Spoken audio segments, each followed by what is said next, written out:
Hey, what's going on, everyone? It's your boy Sean from the 6 Yard Line Podcast here with your Alexander Isak update. So, where are we now? Well, as it stands, at least since yesterday, there's no real new update. But what we have learned is that yesterday, Liverpool did submit a bid to Newcastle in the range of 110 to 120 million pounds. Now, that bid, as we all know, was immediately rejected by Newcastle. They didn't even entertain it. We know that they have put Isak at 150 million.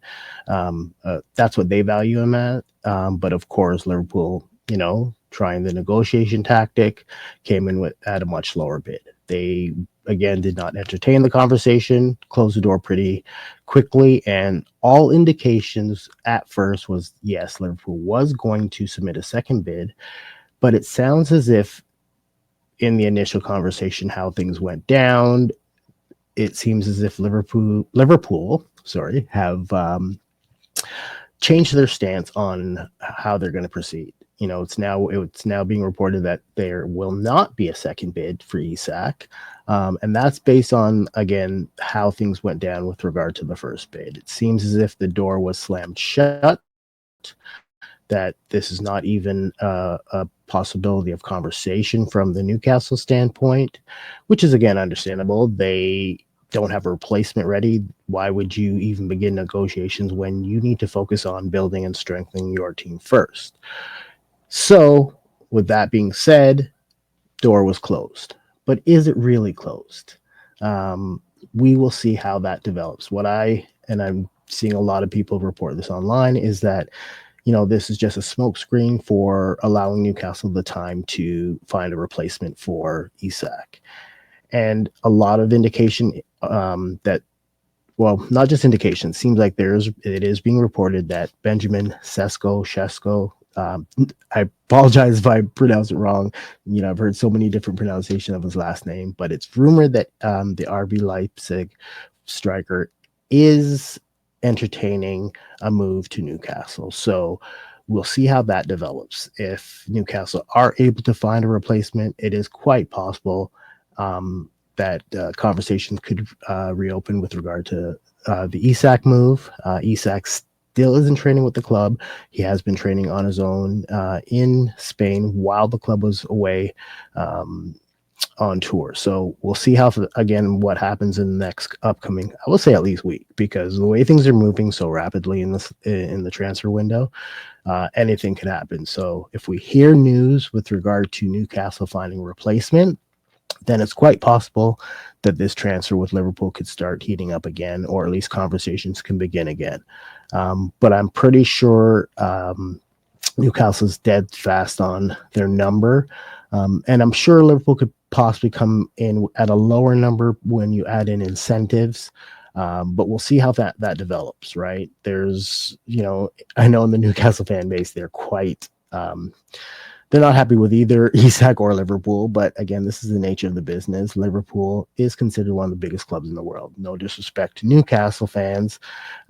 It's just the way it is, right? We had to lose players to Real Madrid, which is considered, if not the biggest, one of two, right? So when you are a team that is successful, that wins trophies year in, year out, you will attract some of the best players, if not the best players available. I do understand Isak has a contract for another 3 years, but he has made it clear that he is interested in leaving the club. So hopefully they can come to some form of agreement. We'll see if he comes back to training with the team. I believe they're back in Newcastle this weekend. So they should be back in training this coming week. So we'll see if he's back with the club or if he's still staying away training on his own. We'll see how that develops. Now, there's also rumors that Darwin Nunez to Saudi is also heating up again. So let's see how that develops, if that is in fact just a rumor or if they're still looking to shop Darwin Nunez. As well, it is being reported that Tyler Morton has agreed to a deal with Lyon in the French in Liga. Sorry. So we'll get the details on that a little bit later.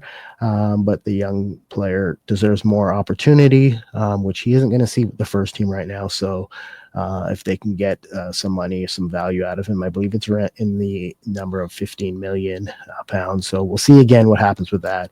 More information will come out a little bit later. So, Liverpool fans, that's pretty much it when it comes to Isak, Liverpool, this saga. It's going to be ongoing. I don't see this lasting the rest of the summer transfer window. You know, if Liverpool is keen on getting Isak in, you want to get him in as soon as possible so you can integrate him with the club. So we'll see what happens. I anticipate again early this week things to heat up, especially if this Benjamin Sesko deal to Newcastle does in fact happen. We could see conversations begin possibly by midweek with Liverpool. So is it a done? We're not bidding again.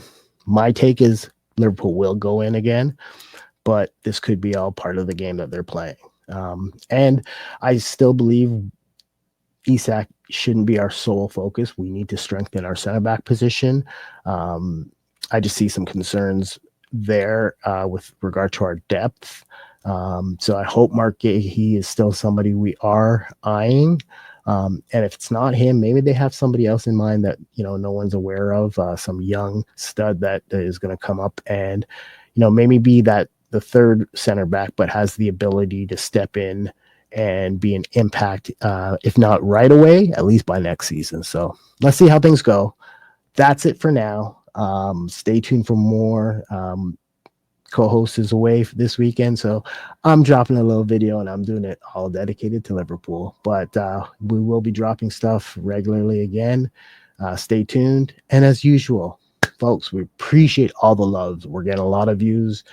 Don't forget to like and subscribe. Got to get those subscription numbers up, but we appreciate all of you. So thanks again. Take care. That's it for me today.